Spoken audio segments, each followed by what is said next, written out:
என் உயிரினும் மேலான ஆத்ம பந்துக்கள் எம்பெருமானை பிரார்த்தித்து மார்கழி மாதத்தின் முதல் பாசம் பொருளை பார்ப்போம்.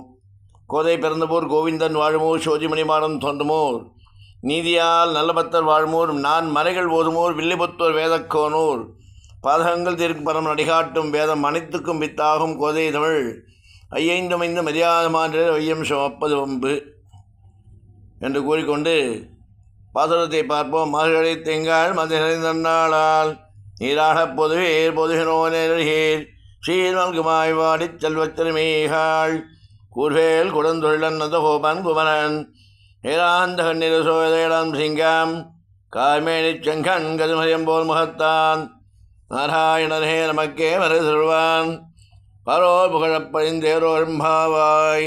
இதனுடைய விளக்கத்தை பார்ப்போம். செல்வானம் செழிக்கும் ஆயர்பாரியின் சிறந்த இளம்பெண்களே, இன்று முழுநிலா நன்னாளில் மார்கழி பிறந்துவிட்டது. வாருங்கள், குளிர் நீராடி வருவோம். அவன் கூர்மையான வேல் கொண்டு குலங்காக்கும் கடுந்தொழிலை செய்து வருகின்ற நந்தகோபனின் மகன் பெரியவாய கண்கள் உடைய யசோதை ஈண்டெடுத்த இளம் சிங்கம், நீலவண்ணம் மேனியும் செல்வரியோடி கண்களும் ஒளிர்நிலா போன்ற முகமும் உடைய நாராயணன் அவனே நமது பாவை நோன்பிற்கான இசைக்கருவியாக பறையை பரிசலாக வழங்குபவன். உலகோரும் பாராட்ட நாம் மார்கழி நீராடுவோம் வாருங்கள் என்று கோதிநாச்சியார் அழைக்கிறார்கள் எல்லோரையும். இது முதல் பாசுரத்தின் பொருள்.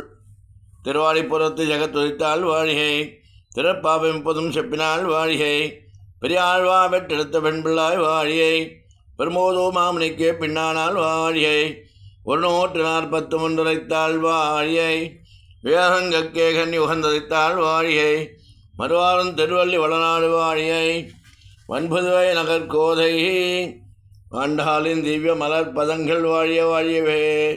ராமானுஜன் திவ்ய திருவடிகளே சரணம்.